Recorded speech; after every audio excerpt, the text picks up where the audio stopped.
So apparently Greta has been seriously harmed by the police in Israel. And I can't even say it with a straight face. I literally can't say it with a straight face. This is so pathetic. But here's a list of the lies that Greta has come up with since being released. Greta Thunberg. I don't even know how to pronounce that right. It's Thunberg or Thunberg. Greta Thunberg. Israeli soldiers hit, kicked, starved, and tortured me. They placed a flag next to me, and anytime the flag touched me, they kicked me. Whenever I raised my head to look at Ben-Gvir, I was kicked. I was filmed while stripped naked. As if anybody in Israel wants to see her naked. Prison was 40 degrees, but no water was given to me or my friends for days. People were sick. Guards mocked us, saying that they would gas us, showing us cylinders. I was kept in solitary confinement for hours with bugs. Oh, poor Greta! As if any of this is true. As if any of us are falling for any of your lies. As if any of this happened. And you know what my proof is? Okay? I don't know if all of you have seen the release of the hostages, but you see how they look? Do you see how they look? What they really look like when you've been really subjugated to fear and torture? I'll tell you what they don't look like. They don't look like this.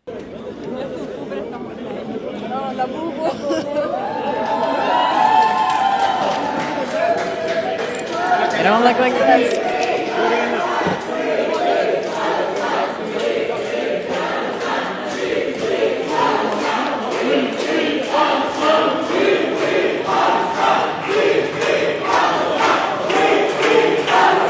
Where are the bruises, Greta? You're such a small, petite little girl. You were kicked in the face. Where are the bruises?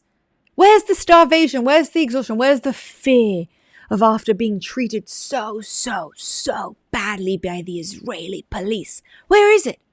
And why are you so excited to come on yet another flotilla if you've been treated so terribly? Do you not think we could see this? Do you not think that the evidence points to the fact that if you had big IDF soldiers or police soldiers, Israelis who are hunkadoras, I'll tell you that much, if they were actually attacking you and hurting you, you wouldn't look like that. You wouldn't. You wouldn't be happy at the success of your cause. You wouldn't be jumping around. We know what prisoners who have actually been hurt look like. We've seen them. We've got tens of them actually right now in our country. You can't just keep on lying and using the trauma of us, the trauma of what we've actually been through as a nation for your own benefit. You weren't told that you were going to be gassed, and you weren't kicked in the face, and you weren't stripped naked and taken pictures of. Don't lie. We all know it's a lie.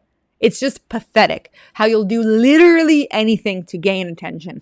We've even seen the exposés in which your whole team said, yeah, it's okay to lie. You know that video of the spy who was on the flotilla? She recorded them saying, look, it's not exactly the truth, but it's okay to lie because we really need, the Palestinian cause is above everything. So just change it around a little bit. We know that this is what you do to make us look bad. But at least be transparent. I mean, at least ask them to bring you some makeup so you can put some bruises on. Like, at least make an act of it. We know you love acting. We know you love pretending. At least put some effort into it instead of just pretending that this is how we would treat our top prisoner in the country, the person who has all the press on her, as if we would do that. It's not to say that you don't deserve some of the things that you talked about. I'm not saying that you do, but I'm not saying that you don't. Potentially, you should have been treated a little bit worse than the VIP red gloves you were treated with. You don't deserve any of that, but you were treated well. You were given food, and we saw you get that sandwich, and you were kept in a cushiony prison. We know that you were totally fine, and you were sent on a flight. You weren't forced to walk through Gaza, which honestly, in my opinion, maybe you should have been. But stop making us seem like we're stupid. Because we're not stupid. We can see right through it. And your little lies, they're just becoming more and more pathetic.